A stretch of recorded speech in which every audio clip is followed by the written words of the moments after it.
All right, hello everyone, and welcome to another episode of Theorycraft Thursday on .p. Of course, I am Ursinity. I am here with Proud as always. Hello, Proud. Perfect. Hey. All right.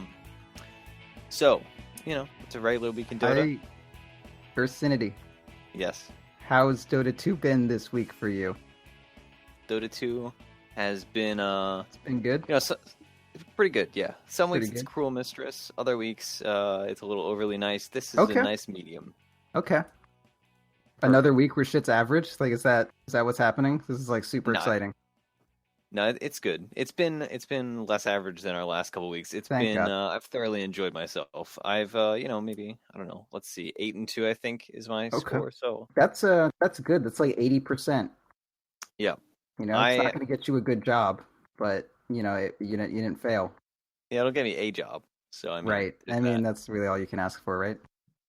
Yeah, I mean I haven't actually spammed anything. I haven't had anything specific to write home about. But what about you? How's your week in Dota been? You know what? It's been a little bit of a mixed bag here. I'm going to be honest. It's been good.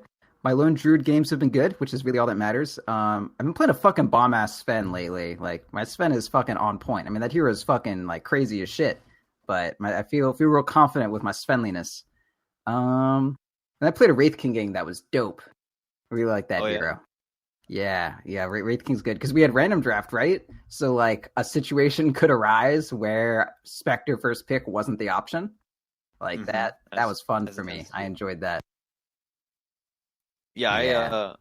I enjoyed Random Draft while it lasted. I'll say, last week's episode was, I believe, right after it came out, and so we were kind of in the jarring state where we're like, I don't know if we like this or not. Yeah. But as it progressed, I thoroughly enjoyed the week of Random Draft. I actually didn't even think to talk about that, but I actually have now been going back to Random Draft. Like I played a couple solo rank today and yesterday, and like Random Draft's the way to go. Honestly, my policy has always been, and I don't know if you'd agree with this so much, but what I tend to do is early in patches, I'll play a lot of all pick when it comes to solo ranked.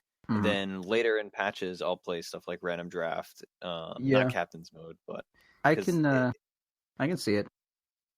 it's a good time, and I like the idea of random draft in that it's fun to play a mode where you don't know what the first four heroes picked are going to be, Yeah. and there is I think we kind of discussed it last week, but there is a certain weird pressure that I've been feeling recently where like if you're in a ranked game and you see OD in the pool, you're like, all right, I have to pick OD, otherwise the other team's gonna get him. Yeah, no, that's totally true. When I see Spectre or OD, I'm like, hey guys, OD is here. If anyone that's not me wants to pick it, that would be great.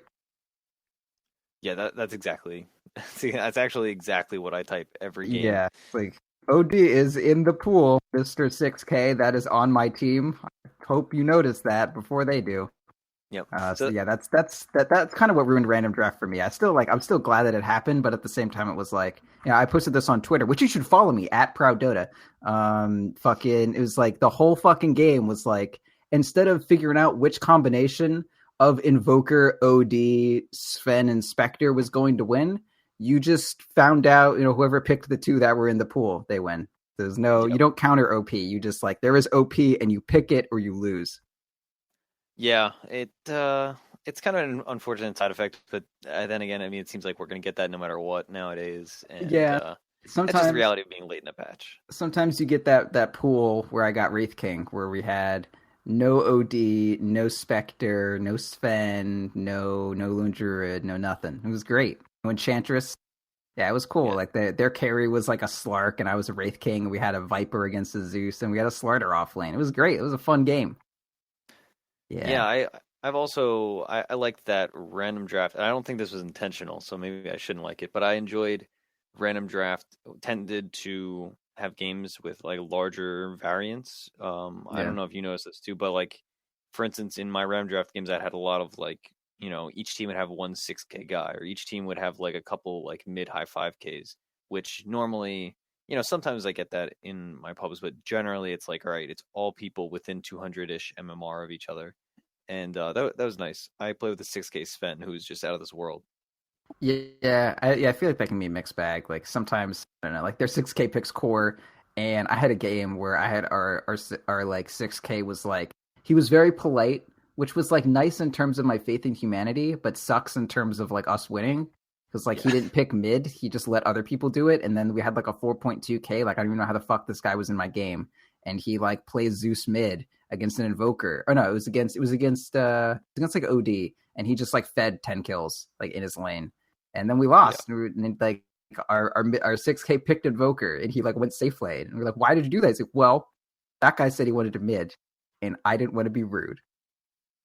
Yeah, No, we need rude people. We yeah, like need if you're that much better, just be an asshole, please. Yeah, I can appreciate the sentiment. I think I would be a bad 6K. I think I would end up being that guy because I Yeah. wouldn't click mid fast No, no, enough. no, no, no. It's okay. I'll play CM. I don't want anyone to play poorly on tilt. Like, no, tilt them. Play Yeah. well. Kill everyone. It's It fine. also amazes me the mentality of like the like low 4K that is in a game and you like you look at the average MMR and you're like, all right, the average MMR is 5,000. My MMR is 4,200. I see the highest MMR on my team is 6,000, and then they click mid. It's Yeah. like, what are you doing, dude? Come on. And then you see that, and I'm like, well, that must be the 5.8 that's on our team that we just can't see. But no, Yeah, it's not the you hope. case. that's It's that's the never the case. prayer. It's never the Yeah, case. So, I was gonna say, I feel like random draft is like okay, so I'll pick because like I like random draft more than all pick, but I feel this strange draw to just like play all pick because I feel like it's like it's like it's more legit because like it's like mhm, the main mode is what everyone's playing. It's like playing fucking no items Final Destination. Like the bullshit is yeah. there and you can't avoid it. But like random draft is like I don't know, like Kirby's Dream Land or something, like a more fun map. Okay, I weirdly I follow the metaphor or It's perfect. analogy. It's Um, perfect. yeah, it makes sense to me. I'm kind of conflicted. I mean, we don't want to beat the dead horse because we talked about this last week, but it is interesting, and I'm looking forward to seeing if Valve implements an all ban type of mode, Yeah. for better or worse. Here's So what I would like is like we do this with all pick nonstop, and then like 2 weeks before a patch comes out, like give me a week of random draft, just to, like that's what all right, here's the patch, and now you get to explore it a little bit, see if you missed anything, and then we'll give you the new patch, and then we that's what just I go was from saying. there. Yeah, I forget if I said this last week, but I've been saying this on Twitter and all that. But I think it should be like, all right. I mean, obviously they don't chart. They're not like, all right, every 3 months there's going to be a patch or every X yeah, amount of time there's going to be a patch. But if they did know, like, we're going to patch, 2 months before the major. So if they know, like, all right, there's 2 months left of the patch, the patch has been going on for 3 months.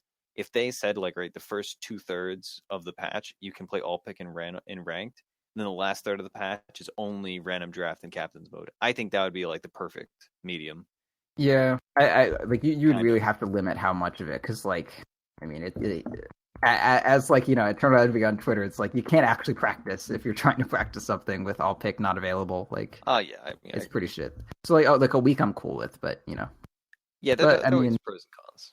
yeah, it's inconsequential either way. Either way, I'm glad they did it. It was nice. I got to play Wraith King game and win. It was fun. It's great. Yeah. All right. So, we talked about our experience with random draft recently, but I know, and for everybody, your forewarning, if you go on the YouTube channel, How there's many not going to be warnings? one warning, forewarning, Oh, FORE, not FOUR. are you sure?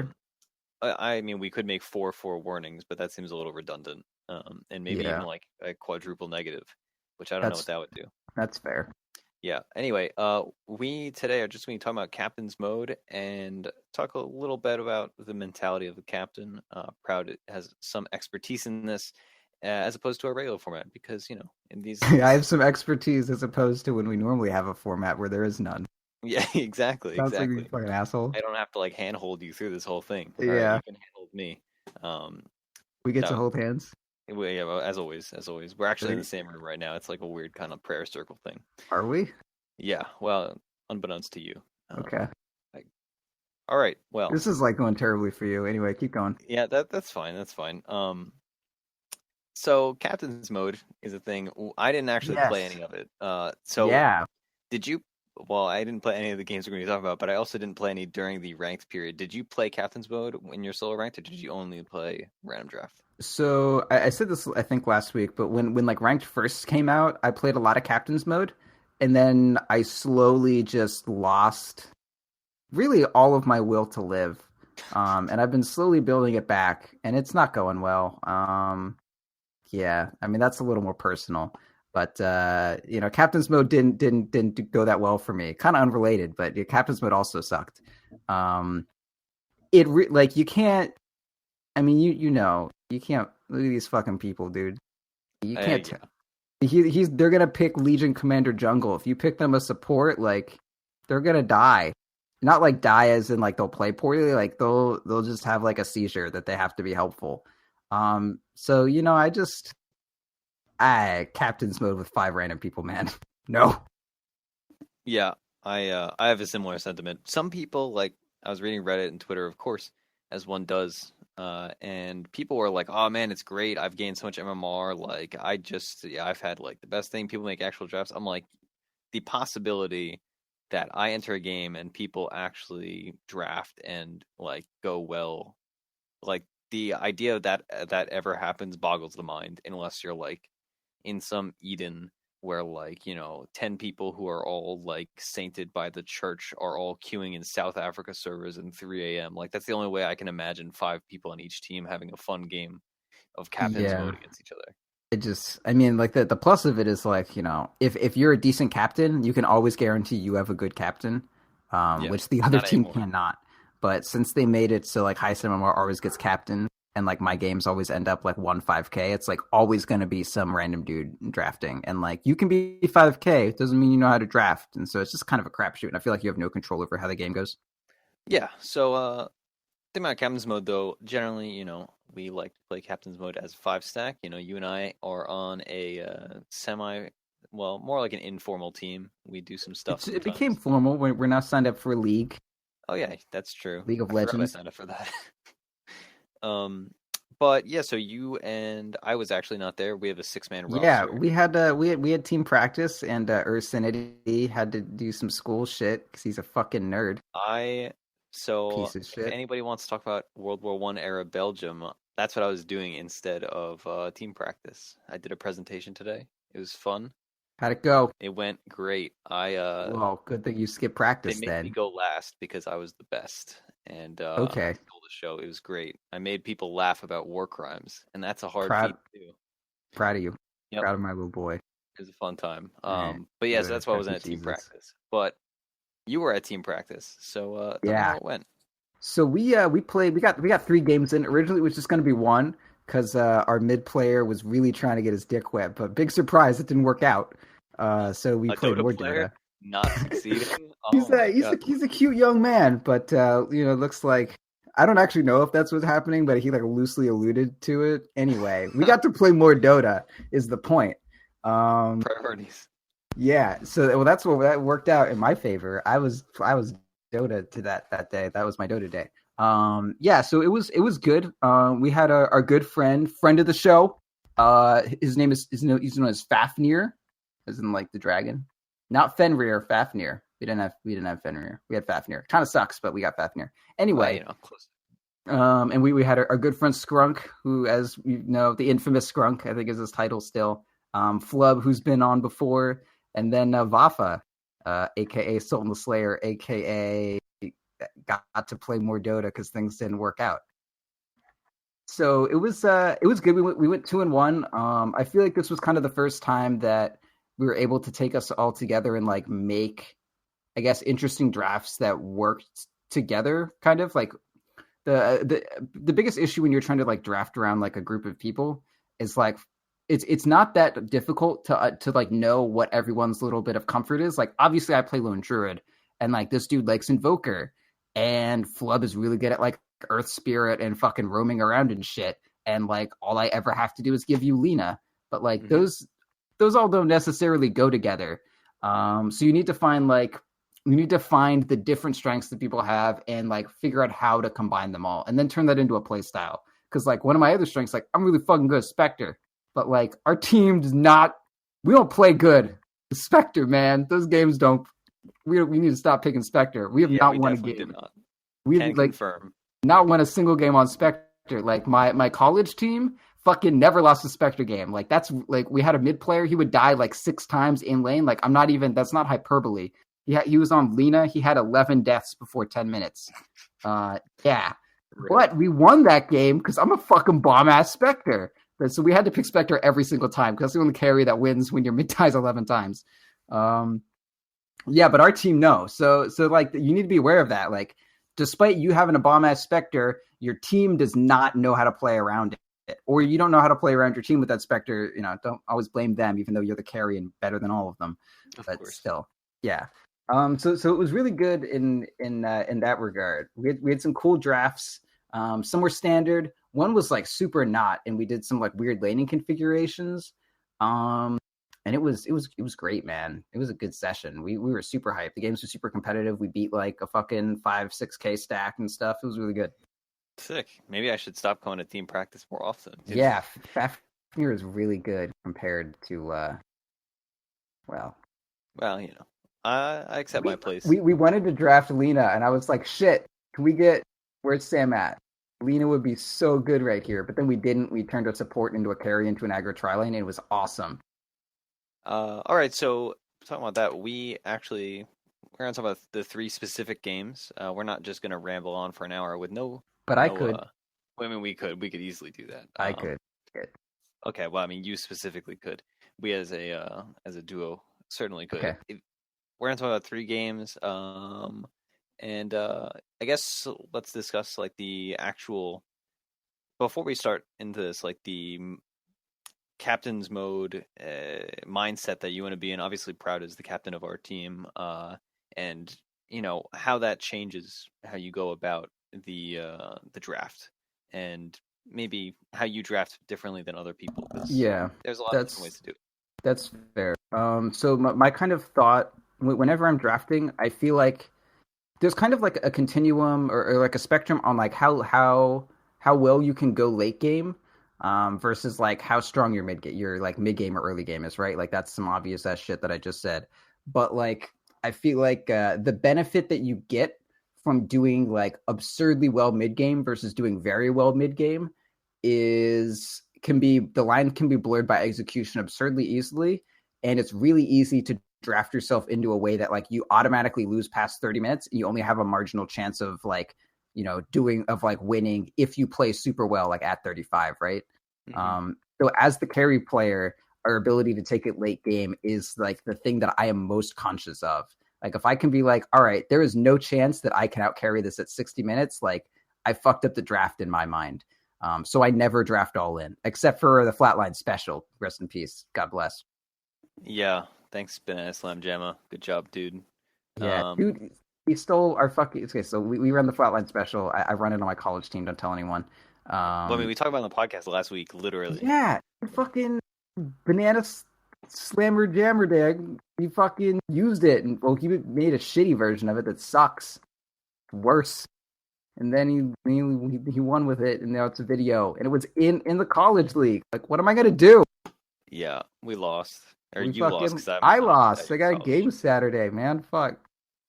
Yeah, rip. I don't even think there's 5 people that exist at my school that play Dota, so it's just me. My college team would be just Ursinity, and we would not win a lot. You play Meepo. It's €5. Yeah, you're not wrong. You're not wrong. I could teach 4 people. Yeah. Perfect.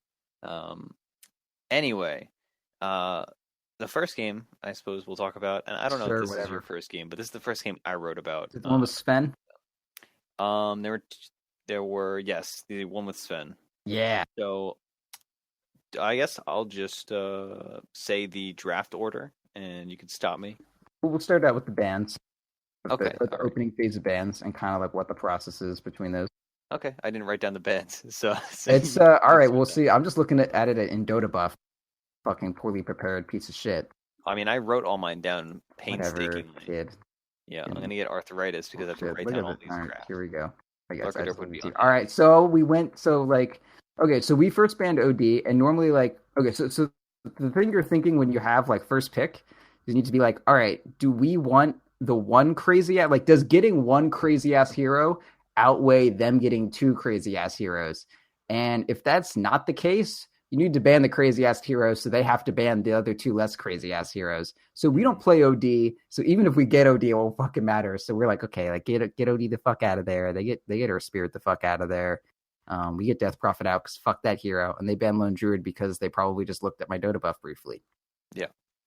So that's kind of that. So you'd say, so just to cut you off completely. Yeah, that's what so you'd say the first four is very formulaic. It's very like, these are the like top 6 heroes that we're worried about, and maybe there's some target bans, whatever, if you know the other team or if you're in like a best of 3 and whatever.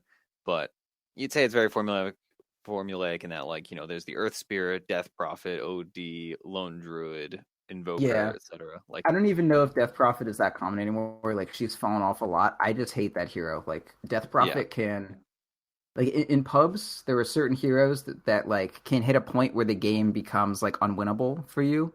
And like, I feel like really good pub heroes are heroes that like can get to that point where like you automatically just shut a team out. And like when you're dealing with like, if you're lower skilled versus some higher skilled players, if you can just create a situation, like you get lucky and you win a team fight and you like become, it becomes unwinnable for the other team. Like Death Prophet push, like there's not a lot of skill involved with Death Prophet pressing R and sitting next to a tower. Like either you can respond to it or you can't. And if you're far enough ahead, you can't. So I just don't want that situation with the Death Prophet. Yeah, that makes sense. Definitely, something I've always avowed when on the rare occasion I have to captain is, and something I've heard, I can't remember where I heard, is that if you are a team that is like not necessarily at an average skill with the other team, if you have a slight disadvantage, or if your mid player is likely going to lose, like in your case apparently, where your mid player very often goes 0-11, you really have to play to like one phase of the game. You say like, all right, we are not going to realistically be able to win this game just by outmaneuvering and outplaying them. Sure. But if we have like a really strong early game, or a really strong mid game, or a really strong late game, then you can, kind of all in on one of those phases compared to playing all the phases like you might do in a game where you are at equal skill. So that's something to think about. Yeah, it's like drafting a conservative draft where like, you can take it late, but you also like, don't have an absurd advantage early or mid game. Like that's probably not the thing to do. Yeah. If you're against better people, you want to go something that can like hard counter them, like an unexpected aggro tri lane, or like a weird unconventional pick that'll like throw them off and like kind of bring the game down to your level for a little bit. Yeah, definitely. I mean, it's all about playing to your strengths, right? Yeah. Okay, so then moving on through this draft. So your first pick was Invoker. Yeah. He's good. Off is good with him.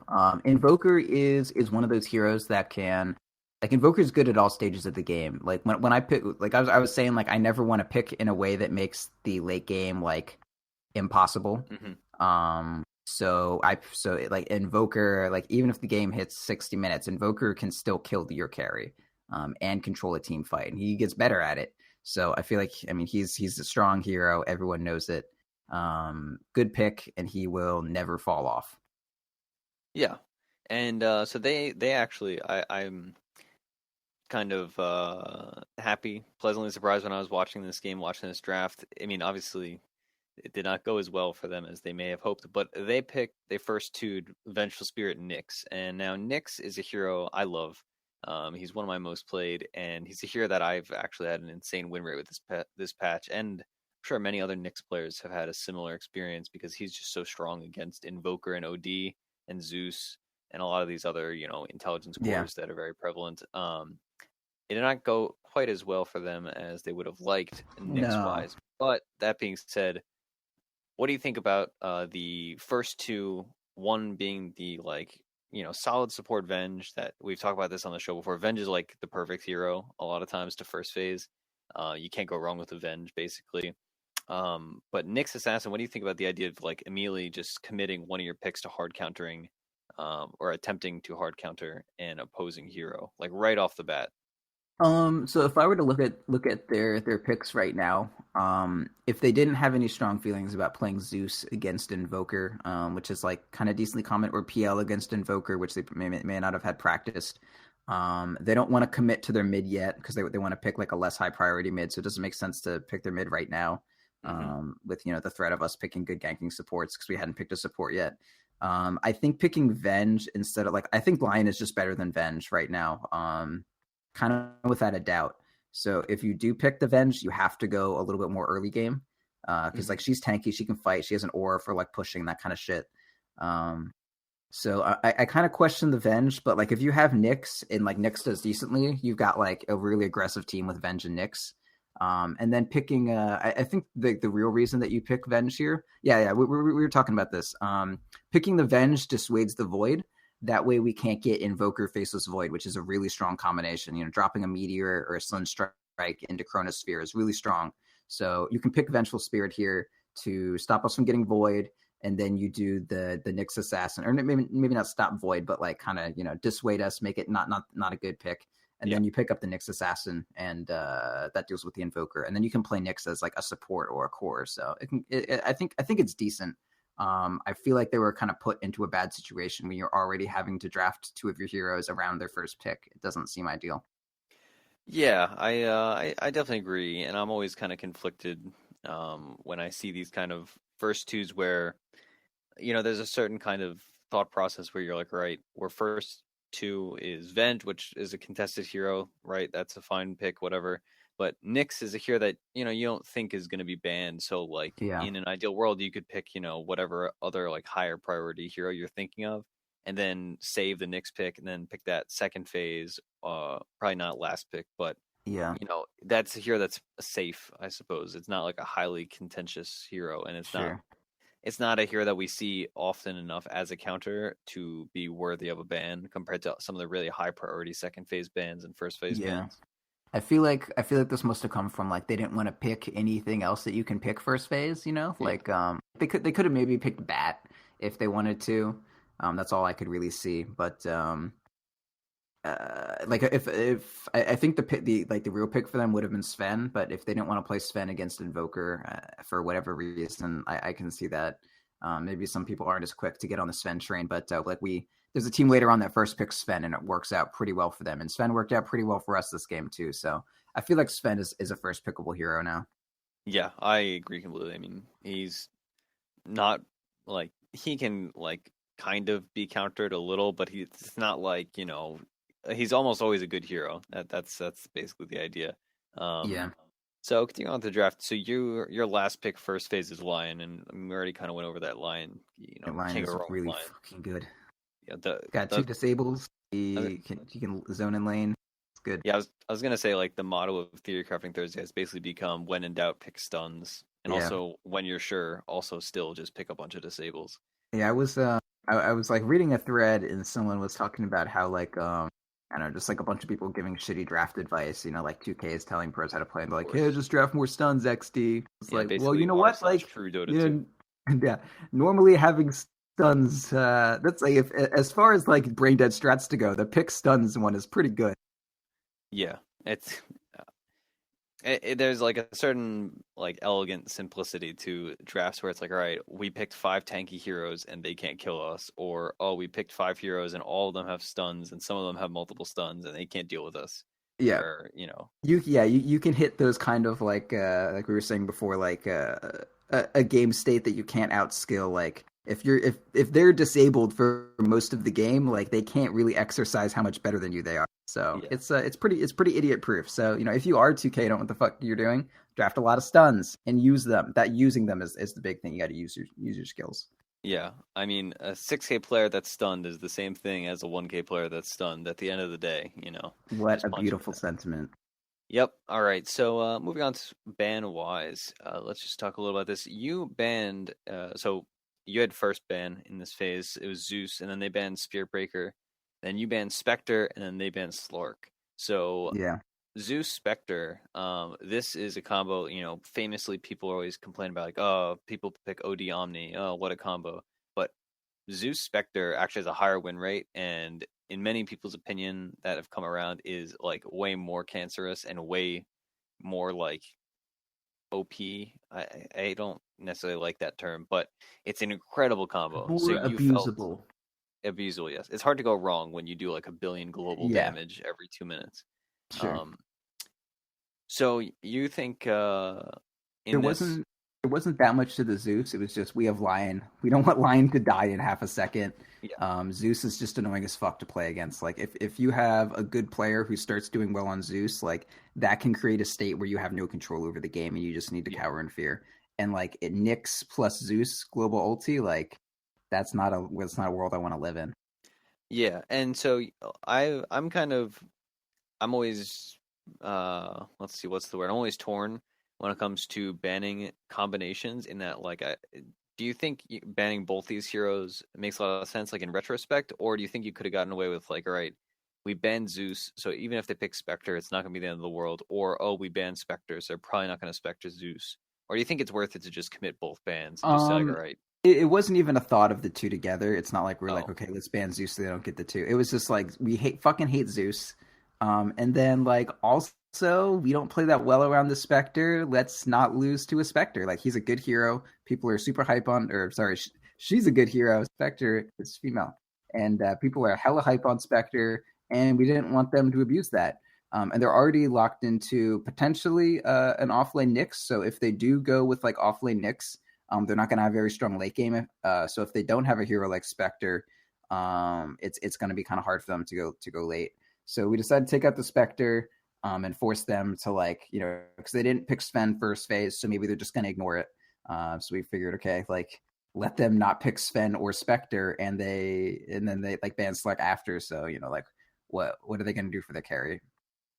yeah, all right. So then moving on, they pick Juggernaut, and you in turn pick Tidehunter, and then they get Rubik, which Rubik, Rubik he's against more of a Tide, like solid. Rubik's against Tide, but I also feel like Rubik is just like a hero. Like, oh, we have a Rubik player. It's just like, oh, he needs. We have a Yeah, yeah, support yeah. player who likes Rubik, and like, Sure. there are times when Rubik's a bad hero, but there's also like most Very drafts where few it's just of like, them. we just, we want a hero. He has a stun, at least one stun, potentially multiple. Yeah, Like let's just throw it in a Rubik, and then you return with the Sven, which we already kind of brought up. yeah, good Um, hero.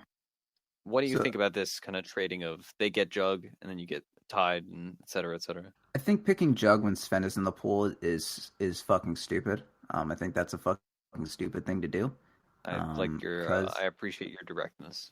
yeah, cause Sven presses E and then your team has like 40 armor, and then Juggernaut's ulti doesn't matter. So like fuck you. Yeah, I mean that's the gist of it. I'm always happy to hear a Juggernaut counter because God, do I Yeah, hate Juggernaut. I Although wow now, really. like, I'm hating Sven almost as much. Yeah, Sven's good. He is darn good, that's for sure. Um, and I feel like so when they pick the Rubik, it like locks their flexible Nyx pick into being offlane.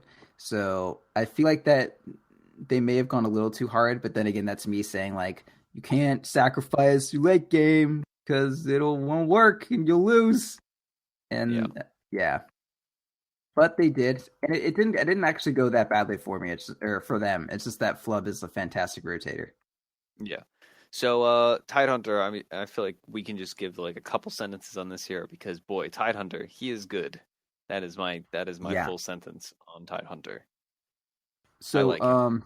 about this game actually. So I drafted this high Tide Hunter knowing that this would be an awful lane for Tide. I don't know what would be good against like Juggernaut Rubik is fucking scary, dude. Pullback into Yeah. spin, insane. And then you avenge to, like catch him out in zone with passive damage on, all that shit. It's really, really good. So you're like, okay, like you're gonna have to start Iron Talon and you're gonna guard your camp as soon as the game starts. Like you're not gonna walk to ward or you're gonna ward and then you're gonna just guard your camp. Not gonna walk to a rune, not block your fucking lane, just guard it. Hmm. So it like he had a really fucking bad game. Not that he played poorly, it was just like it was hard. So we kind of knew, or rather after the Rubik, we knew that it was going to be pretty tough. So I feel like the Rubik was like a good pick, honestly. Even though it forced the Knicks off lane.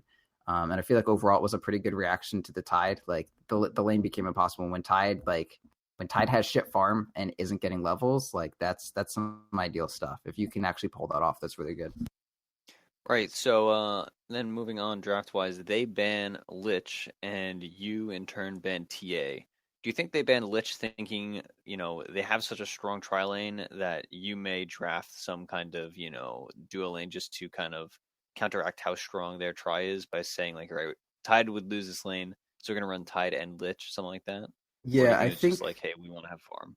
I think it could be a variety of things. Like in not hyper coordinated play, like Lich is a really annoying ass hero to go against, right? Like the chance of a strong aggressive duel or an aggro tri lane with a Lich, like it can just choke you out and again make one of those game states that's like, okay, like we're better than you, but we can't do much when you're like a level ahead on your tri lane because we're losing all our creeps. Hmm. So it's kind of those annoying ass things that maybe you don't know how to deal with that well. Um, but then at the same time, like Lion Sven is like the strongest, like good scaling defensive lane right now. I think. Like I don't think there's a better defensive dual lane than Lion Sven that can like take it to Hmm. 60 minutes. All right. And then last picks for the respective teams, they picked Puck, and then you in turn picked Night Stalker. And I know Night Stalker is, as much as Flub is famous for his Earth Spirit, Night Stalker is like up there in like maybe his Yeah. top three. It kind of is perfect for his aggressive roaming play style. Yeah, so the Night Stalker was actually my suggestion. Flub kind of wanted to go on Bounty Hunter depending on what their mid pick was.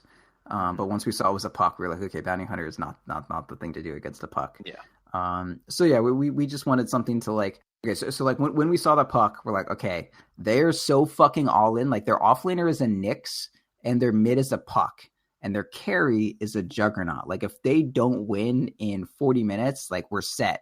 We have fucking Hmm. Tidehunter, Sven, and fucking Invoker. Like we have the team fight. We have all of it. So we just decided, okay, like Night Stalker, like if you need to win early game and you need to like if the early game is going to be like kind of disjointed, like they have a tri lane and an off laner and a mid, and they're not like fucking doing like aggro dueling and stuff that you need to deal with. Like if you have control over or if you have the ability to set the tempo for the early game, like Night Stalker is your hero. Especially if you need a silence, like when you're dealing with Puck. Yeah. So we went the Night Stalker and Night Stalker Gem Ags really good against a Nyx. No Nyx popping up on you when you got Night Stalker Gem Ags. So that was kind of all of that coming together. And that was just like, pick Nyx and then he killed people. And also Night Stalker running people down with Sunstrike. Pretty good. Oh yeah. So thinking about these drafts in their completion and how the game went, which it was a win for you guys, as you brought up. You guys had a night. I would say this was definitely an outdraft. Like prior to any outplaying that may have been done, it was Yeah. definitely a draft that favored you guys. I suppose would be this case. I would say so. I'm extremely talented. Yeah. I mean, you did lose one of these games though, so you're not that Well, talented. that was the Spectre game, and this is everyone else but me. Yep. Um, That being said, is there any closing notes on this before we move on to the next draft?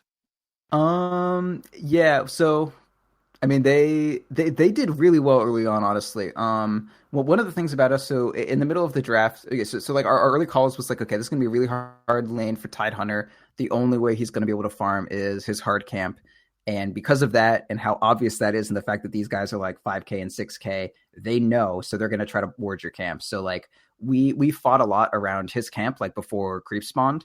Or rather, before creeps got to lane, it was like after they got the rune, they like walked up and we had like Invoker and Tide were fighting like Venge and Rubik and Puck and shit. And it was like this crazy fight that like we predicted we had the high ground for and we like got a kill, but like we lost Tide after we like almost got another one. And it was pretty scary.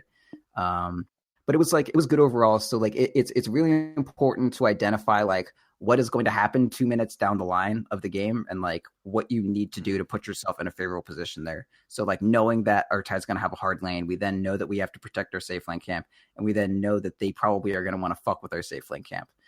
And also ancients are important to us, so we need to also check for them warding ancients when they're blocking our hard lane camp. Sorry. But one of the big things that game was like Tide had the shittiest game, man, like so fucking bad. So basically, I was doing my ancient stacks on Sven, and like right as the game started, I was like, "Yo, me and Tide both take ancients." So the fact that you have like that kind of turned into a plus because like we knew that we would have an ancient stack and we could give it to whoever needed it.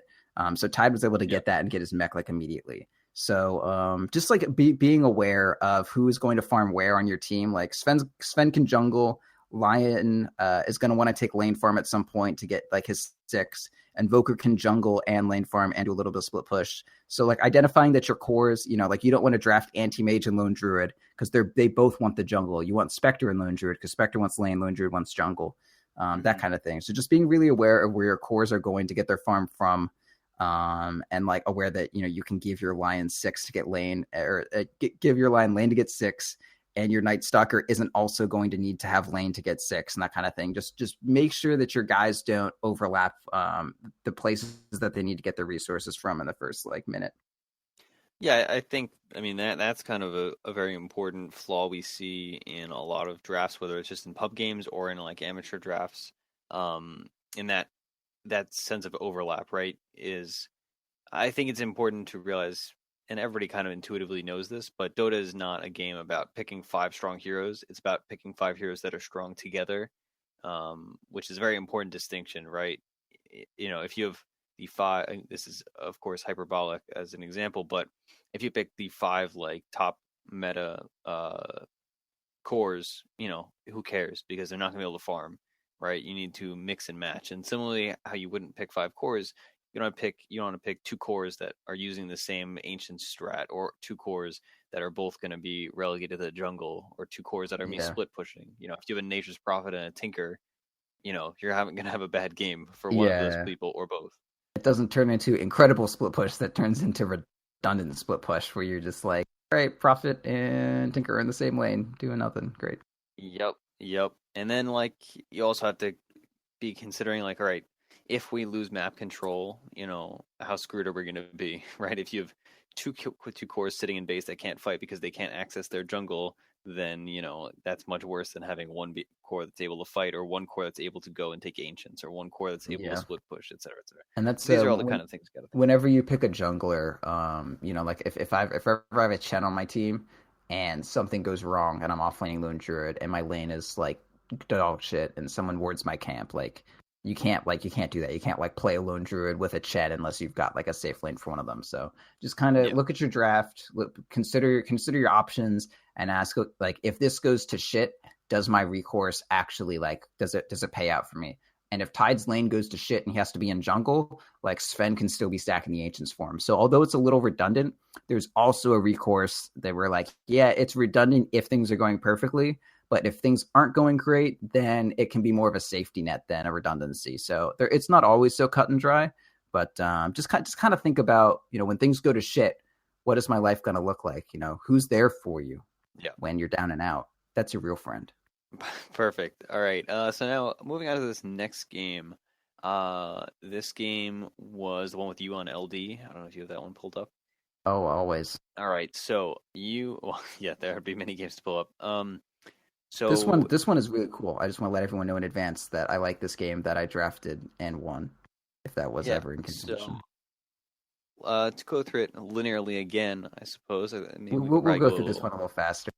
Yeah, I was gonna say we got the basics done. Let's talk about the specifics, right? So, first phase, enemy team. They ban. Also, there's a different stack, by the way. This was not scrims or whatever. This is just pub matchmaking. So there was no in-series meta. Right, so first ban for the enemy team, they ban Spectre, and then you ban OD, as always. They ban Zeus, and then you ban Earth Spirit, because they have first pick. Yep, that is all good. So, ban-wise, anything notable? I mean, they do what you did second phase in the last game. Yeah, it's a question of whether or not you're banning to like the pub meta or the pro meta, and banning Spectre is definitely a pub meta kind of thing. If we had all drafted, people would ban Spectre first. But banning Spectre is cool. Zeus is a strong ass hero. They want to pick Invoker obviously because they have first pick. And maybe Zeus is another strong mid. He does well enough against Invoker, so they take him out. It's all fine and good. Flub plays Earth Spirit. We don't know if they play Earth Spirit. Oh no, we do. Fafnir inspected them, like he was going through their profile and was like, "Yep, their fucking 5K plays a shit ton of Earth Spirit, or one of their 5Ks or whatever." Yep. Fucking party ranked. Everyone is way higher than they're all suppressing their power level, except for us. Well, no, I mean my party MR is like hella low. I know, that's what I'm saying. Except for us, ours are. No, we're suppressing our power level too. Oh, okay, all right. Never get it, Jesus. fucking I shitty at Dragon Ball Z. I was thinking the opposite. All right, Okay, my scouter was configured incorrectly. that's fine. All You're right. good, dude. So they, like you said, they first pick Invoker, which You already everybody went over knows. good hero. We get Lone Druid because fucking awesome, and we did the same thing that the other team did with the Venge after they pick Invoker. Part of us Hmm. wanted to pick Bat Rider. We also didn't want them to get Faceless Void Invoker. And then after they picked the next they pick Witch Doctor, and we're like, okay, like even though we have swap, Invoker, Witch Doctor, like that is a scary world to have a Faceless Void. Yeah. All right. So perfectly, they ban Death Prophet now, and then you ban Faceless Void. Just in Yeah, case, like because you fuck said. that, dude. They ban Nature's Prophet, and then you ban Sven. So Yeah. these Sven. bans. Okay. So Nature's Prophet, I mean, they ban NP because NP. If you lose to that hero, you're like, okay, fuck this thing. Like it is Yeah. this hero's identity that we lost to, nothing else. So that's fair. And if you have Invoker yourself, like if you have Invoker and you take MP off, you just like don't need to worry about the headache of like, hey, I'm winning this fight. Oh wait, no, I'm not. Someone came in that has on the other side of the map and fucking ruined everything. Yeah. So that's done. And then we took out Sven because I play Lone Druid as a carry. I'm not going to offlane him for the most part. If I do it solo, and we're like aggro trilaning or something weird like that. Um, so I have Lone Druid, and I don't want to go up against a Sven. Like if Sven presses E, even like I can do Radiance burn damage, but like if you know how I play Lone Druid, I like my right clicks, and I play mostly off of the War Cry. But if Sven has his armor buff up during my like 6 seconds of like fucking a divine rapier between my two units, like I'm so fucking countered. So just want Yeah. that out. Anything the man fight my bear, I'm not interested in playing against. Yeah, and you guys can't like counter take the stacks, which is always something Yeah, I like yeah, to think of. Like yeah, what was it the other day? An enemy team picked a gyrocopter, so I was like, all right, they picked gyro, so obviously they're going to be stacking. And I think they had like a bristleback or a tide, some other stacking hero. So I was like, yeah, all right, whatever, I'll just pick Sven. So not only am I going to take my stacks, but then we're going to smoke, get a pick off, and then take their stacks, and yeah. then That's the best. yeah. Right. So then pick wise, you pick Silencer, which that was played by Skrunk, which surprised me because Fafnir plays a ton of Silencer. Yeah, we actually just wanted Fafnir to be sad. Yeah, I mean, don't we all? We originally were gonna probably support this. As soon as I pick Lone Druid, I'm always like, okay, there's like a good chance we go aggro. Like we have a Vengeful Spirit. Aggro is a very strong possibility. And so when Yes. they picked the Witch Doctor, we're like, okay, Silencer, good against Witch Doctor, cancel fucking his shit from anywhere. Also good against Invoker. Invoker spells pretty good, turns out, and it's not like he's he'll eventually go Yule Strike maybe, but he's not going to get it like absurdly quickly. So we have at least until he gets his Midas to leverage the global silence is pretty good. So that was that. Yeah. Also, I mean, Silencer scales pretty well, which is nice. And like we talked about earlier, Lone Druid, he's gonna end up going into the jungle at some point, so you can give Silencer the lane, and he can get some levels and Yeah, items, get which a is nice. six and all that stuff. So in the event that he is a support, which we were kind of thinking for the most part, it was all good. Right. Um, and yeah, some late game scaling for Lone Druid not being the best late game, despite how sad that makes me. So their next pick now is Chen, which Yeah, is a hero I'm sure a lot of our listeners don't see a lot. This is not a common hero, although he's an incredibly strong hero in certain instances. Um, yeah. Since his I, gone. I mean, I for a long time have thought, man, I should learn how to play Chen. I've not done so because that hero is unforgiving. That's the word Yeah, I would use for him. Quite you good mean though. just play Doom, and then it's like you only need to worry about one of your creeps, and that creep also has Doom. Yeah, last time, so Skrunk is a very strong Chen player, but the issue was last time I played with him and he played Chen, the enemy team they've had a Marana and they had like two Midas heroes. Oh Like they had like a God, Midas Slark and like a Midas Jesus. Invoker. And it was just like the hero just was so gimped because it was like, all right, the whole point of this hero is you bring in these armies, and then he brings these armies, and like Marana arrows one, another one gets Midas, and potentially another one gets Midas if it's off cooldown, and it was just like the hero was neutered completely. That being said, Yeah, Chen's a pretty good hero unless you have some weird instances like Marana, Doom, etc., etc. Yeah, so that was after they picked that, and like our support duo is Ven Silencer. So I think they were like, okay, like we're all lights are green, all out push, just fuck them up, and we're like, oh god damn, we're Yeah, fucked. So that's when we went into crisis management mode. And that was when the defensive, potentially tri lane went into all out. Like, okay, we go aggro here. Like they have a guy jungling. One of the best counters to push if your answer isn't like late game plus D push, which is always risky because like if your counter to push is to like have D push and fight it, like the way that game goes is either they play their push like very well and you lose, or you play your fucking thing very well and you win. Like it's all up to execution yeah. for the most part. There's not a lot of counter picking involved. At best, you come out even for the most part, I think. But we didn't even really have that option anymore. So what we wanted to go with was this is what something like when Chen was getting popular, especially now since his late game is weaker.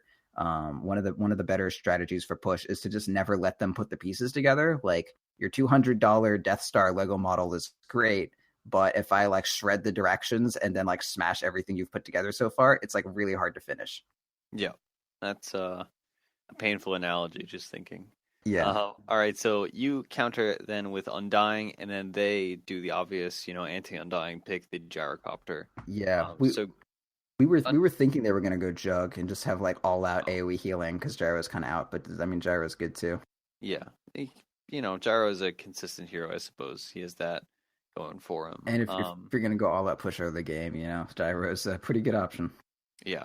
And then they or you ban Beastmaster and they ban Ember Spirit. I think I'm interested in the Beastmaster ban. Ember Spirit kind of makes a lot of sense because they're just thinking, all right, we don't want them to have a deep push hero Yeah, against us like an Ember Spirit. Also, they have so little lockdown for an Ember Spirit, he would just be able sure. to just Yeah, warp that all makes plenty of kill sense for everybody. the Ember. The Ember, yeah, Ember makes sense. We don't have a mid hero picked yet, and they go in to pick a Brood later. Spoilers, so like picking Ember, thinking ahead, the counter pick for what they had in mind, is Yeah. pretty smart.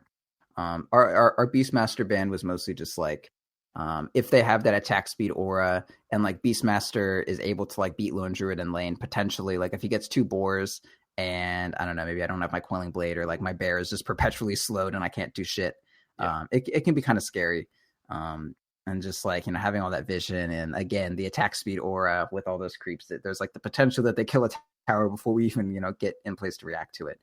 So we just didn't want to have to deal with that. All right, and so I mean, like we already brought up, you then pick the Shadow Fiend, which is a hero we don't see very often anymore, and Yeah, then they pick the Brood. It's always scary to see that fifth pick Brood, but clearly, I mean, you guys yeah, ended up winning this game, so it didn't go super well for them. But yeah.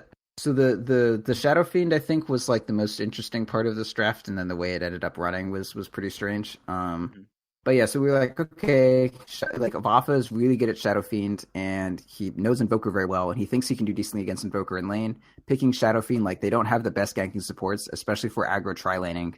Um, and he is a mid that has some amount of D push, but also can go late game. If you've listened to me talk about Lone Druid and his combos, I really like Lone Druid Shadow Fiend as a combo. The minus armor aura is good. Shadow Fiend can take it late game and like can really benefit from Lone Druid being in the front tanking stuff. mhm. But still be able to like tank and hold his own in a 4-man team fight if Lone Druid's like off farming or whatever the fuck. So I like the combo. He does okay against Invoker. He can farm really well if he's given some space if they're off trying to like put their pieces together and push. And the amount of space that you can give him by aggro tri laning is like also really good. And then you have a small like minus armor theme with your team between Venge and Shadow Fiend, and then zombies will do more damage and that kind of shit. So I feel like it was like decent overall. But then there was the Brood. Yeah, Brood is kind of just one of those fifth picks where it's like, oh, we got brooded, and sometimes you'll lose it, and other times you don't. But there Yeah. there are certain heroes like that, and that's just the reality of Dota. Like you can't think and ban everything, right? So Yeah. So when you look at it, when you look at them picking the Chen, they were like, okay, they have no AoE, let's go Chen. The other answer to they have no AoE is let's Brood and fuck them up hard. Especially because we were like, so that they know at this point after the Undying that we're going aggro tri-lane. Like you don't pick three or two, like you don't pick two supports and an Undying and not go aggro. Like that's not how Dota works. yeah, So then we're going aggro. So they picked the Brood to 1v1 Lone Druid because that's a very winnable matchup. Um, So that made us very scared. So we decided, after me really wanting to make sure that this would work out, to have Shadow Fiend play safe lane against the Broodmother, and just have Oh, me mid against the Invoker, and that actually worked out beautifully because he just kept raising and getting souls from spiders, and just like Broodmother could do nothing against him. It was like awesome, honestly, like super fantastic, and like I'm super used to going against Invoker mid, and that's like really easy for me now. So it just worked out beautifully.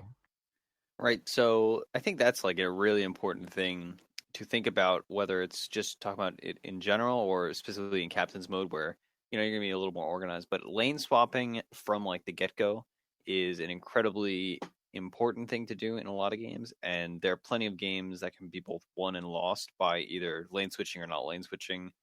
Yeah. I know recently, I can't remember the game off the top of my head, but it was one of those times where 5 minutes into the game, I'm like, man, we should have laned like, I think we had a Tide Hunter, and like we should have like ran like Tide Hunter versus Darkseer instead of like the Darkseer going against our safe lane, or like dodging a matchup like that. And Yeah. And like, even if you're running Spectre and they like draft a really strong aggro duel, like there's not really a real reason why like your Spectre tri lane shouldn't just go aggro if they have a defensive dual lane, right? yeah, So it's really important to think about that a lot. Like I've seen a lot of times like a Spectre ends up playing mid with a support and like a dual lane mid Spectre or something else against like Invoker. yeah, Because that's the only way the Spectre is going to get farmed. But like you can do that. Like there's no rules against it. You just need to talk to your team. yeah. Um, and that's how this worked out. And moreover, like not only did we do the lane switch, but we like kind of rethought Shadow Fiend itemization. And we started Bassi first on Shadow Fiend to deal with like he wouldn't be able to get runes because Brood would just move her spiders to take the runes or kill them or whatever. Hmm. Um, he probably wasn't gonna get bottle for that reason, so he wouldn't have any mana regen or like health regen for the most part. So like we pulled him tangos instead of me because I would have courier access. So like we gave him like two or three tangos, and he bought like a fucking like salve of his own. And we just kind of like limped on that way. And it ended up working. And yeah, Shadowfiend did great. I killed Invoker like 3 times. We also did the we had like a fight level 1 at the top rune that helped a lot. And I got both runes. I got one with my bear. I took it from Shadowfiend. There's no reason he couldn't have got it, but I just did it. It was kind of a mistake. Like I knew I did it on purpose, but afterwards I was like that was wrong to do. But still, I did But it. it felt good. Yeah, I was like the idea of getting 2 bounty runes after you first blood like their mid sounds perfect. But also I didn't get experience for the second one, so it was kind of stupid. Um, but yeah, that's Dota. Yeah, I mean, happens to the best of us. All right, so So let's yeah, just lane swapping, do that shit. It's great. yeah. Let's just breeze through this third game. Yeah, we This is, got I mean, we got Earth Spirit. I mean, they got Sven Lion first picks, which is totally viable. Like Sven Lion is an insanely good combo. We got Earth Spirit first pick, and I don't know if Flub was just kind of rusty or what, but it just kind of didn't work out. Like a few of the ganks just like missed, and then we also just like the whole team was kind of on his back, honestly. mhm. And it just didn't really work out too much. We got the Tide Hunter. The Tide Hunter did well, but just like not perfectly enough. Then they next pick like Bat Rider Centaur, and the Bat Rider was mid, Centaur off lane, and we have Windrunner mid, and Venge as a support. So like our duo is Earth Spirit Venge, which I think is fine, especially because we have the swap for the Bat Rider, Mhm. which is like a decent counter. But as we were saying, like it's not a perfect counter. Like just having the hero makes it done. Like you need to have really fast reactions and be like expecting it and be used to it. Like this can't be your first time playing Venge getting this off, right? Like if Yeah. you haven't swapped lasso before, it's fucking hard, especially when they do doing it. It's like fucking 6K, like this guy was. So that there wasn't like the best counter if we might have gone for another hero, but they already had Lion, and I mean I think Earth Spirit Venge is a good duo, so that was fine. Um, but our Windrunner just kind of got shit on totally by Bat. We thought it would be an okay matchup because like if Windrunner gets stacks on her, at least she can turn around and Windrun away. But that was not the case. She just died a lot. Yeah. It was rough. I so Bat Rider mid is not a thing that a lot is very prevalent, but it's a very strong lane. I friend of the show, Grouty, he's the mid for one of the .p82L teams, and he was asking me to practice some matchups with him, and Bat Rider mid is just so strong, and it's just really difficult to play against unless you're familiar with it and you've Yeah. played the matchup before. That's kind of how mid is with a lot of the more unorthodox matchups, and that's why you can kind of win mid a lot with these gimmicky things that people are Yeah. unfamiliar with. Like I got wrecked by an Arc Warden mid the other day, Fucking and hero. because it was just like I've never played this matchup. I was like Zeus versus Arc Warden. And I was Yeah. like, all right, I'm You far walk away behind. from your creep wave and then you die for no reason. Exactly. Yeah, and it's just like, all right, cool. This is a fun game. We ended up beating him though, so that Yeah. was good. Fuck 'Cause, Arc Warden. Fuck yeah, everyone who looks like him. yeah, I hate that hero so much. Yeah. So that So they okay, finished it off with the so like I never pick Bat Rider mid. Like I will refuse to pick it because the yeah, only way I'll pick Bat Rider mid is if we have Lone Druid offlane or Enchantress offlane. Like a core farming offlane or an aggro tri lane that is like a strong scaling core in it. yeah, But they kind of made up for that with the Doom pick and having like a good Sven. So yeah, so they picked Doom after. So like the lineup is like we have Earth Spirit, Venge support duo, offlane Tide, mid Wind Runner, and then Carry Spectre. And then they have fucking support duo of Lion, 4 roaming Doom, which if everyone has been listening the past 2 weeks knows how fucking gaga I am over this. The entire session of us playing, I was like, yo, we need to play. I want to run roaming for Doom, but it was just never the right game for it. hmm And it was for them though. This worked out really well. If you're playing against a Spectre, having a greedy like for like a Doom that can like not only is it greedy, but it's greedy in a way that like it's greedy to later punish their safe lane. Like that's good. oh, yeah. Um, so they did that, and then they have this like support Doom, and then carry Sven, offlane Centaur, and then Bat Rider. So it ends up just being like Centaur, Doom, like as a duo with Doom in and out against like Spectre, Venge, Earth Spirit, and like our mid died a couple times, which made like not only can we not really like we can't really gank mid easily, but we also can't kill like their offlaner very easily because he's so fucking tanky. Yeah. And then on their safe lane they have like a Sven who's doing well and he's big and fat and like a Lion who will disable anyone who comes near. So it was just kind of a tough situation. Yeah, it's always rough when you pick one of those roaming heroes like an Earth Spirit or a Night Stalker, and then it's like, all right, we have all this roaming capability, but the enemy team is all heroes we can't roam into. So, like, what the heck are we doing? Like, Yeah, I guess go buy an Iron Talon and jungle or something, buddy, because you're not going to be able to gank at all. yeah. Uh, This was definitely like an outdraft in their favor. I'm not exactly sure where their pieces went wrong. I feel like it just wasn't like a decent draft around the Earth Spirit maybe. I'm not entirely sure though. I mean, also like nothing against like Voff or anything. Like the Bat Rider was like the highest MMR player, and he was like 5.3 something party.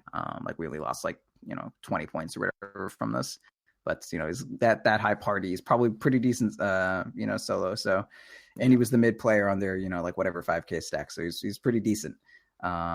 But yeah, he just I mean when their mid player gets like 5 or 6 kills on your mid player, like that's tough. yeah, that's for sure. And it happens to the best of us. And still, any night Yeah. I go 2-1 is a good night. Yeah, So, especially when one of the ones is 36 points.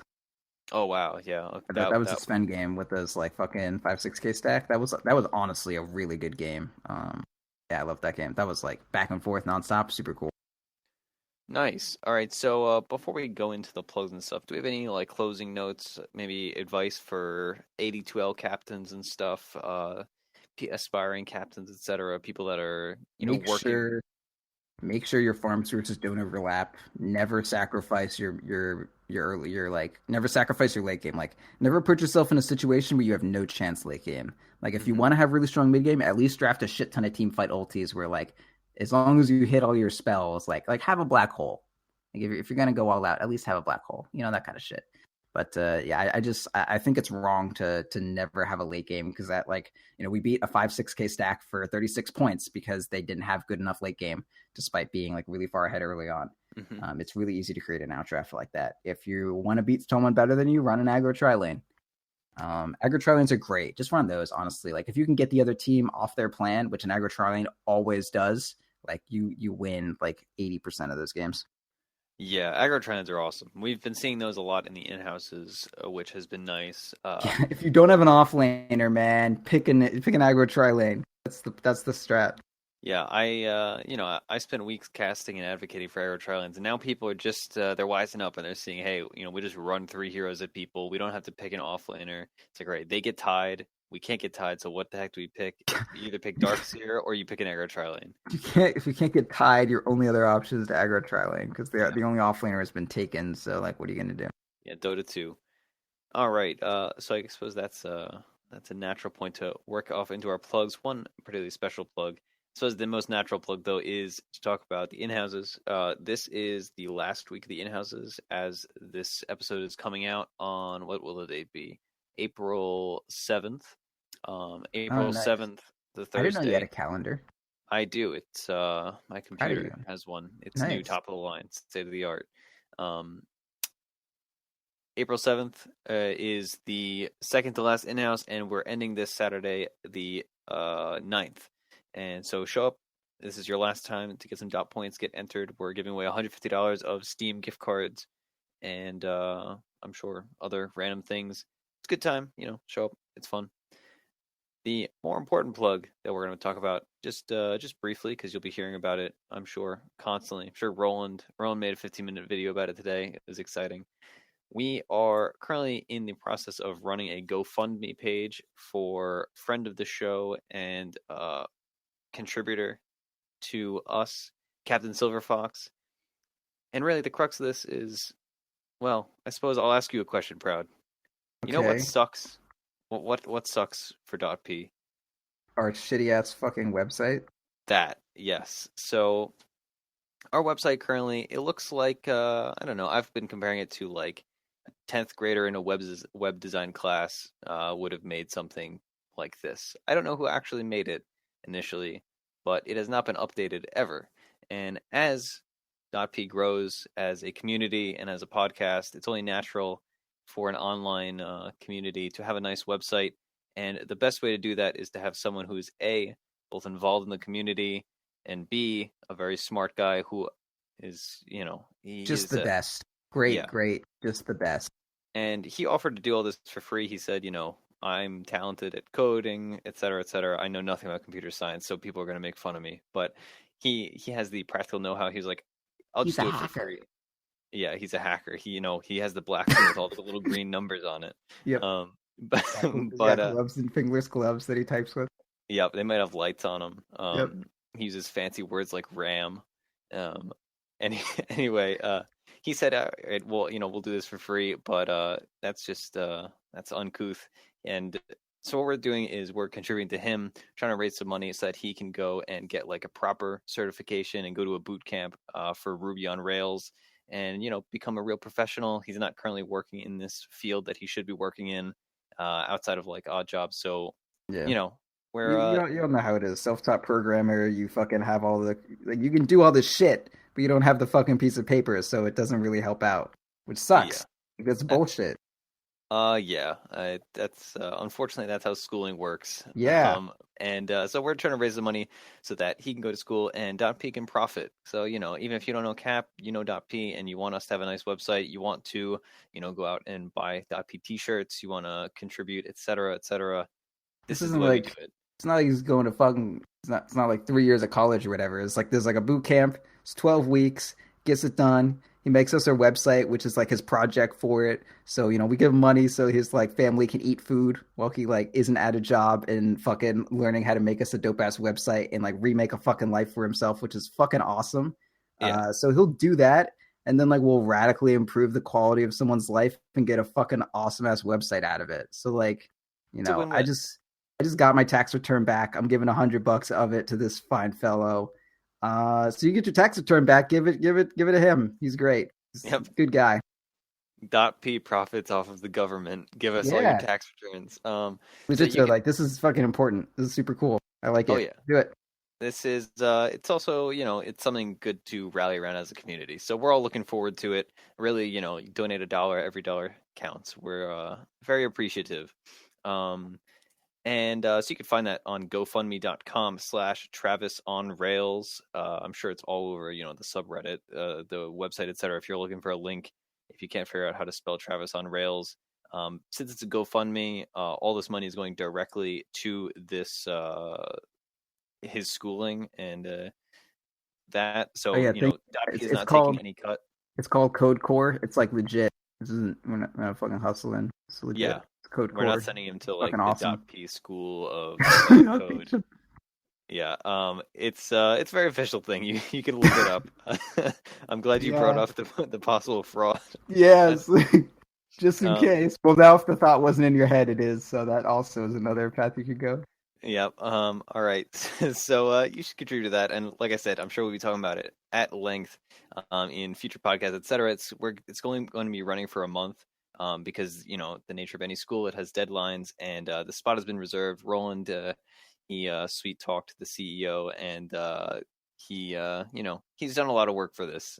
So we're really looking forward to seeing how it turns out, and what .p can do for a fellow .p community member, and what .p can do for our website. Yeah. Every so often, I remember that Roland is like really good at shit, and I'm like, wow, he really, damn. But then I'm like, oh yeah, that's right. He fucking accomplishes things. That's crazy. Yeah, I am constantly alarmed by the amount of effort people put into things, which I probably should put a little more effort into. Anyway, Yeah, Roland's uh, great.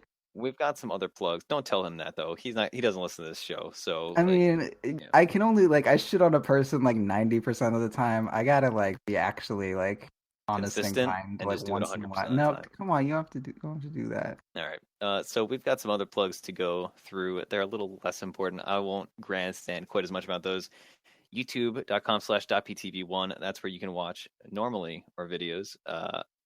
Website, defenseofthepatients.com. It sucks right now, but like it's still something. So maybe go there. We have an Amazon banner on our website. That's not bad. That's awesome. You should click Yeah. that, buy our stuff.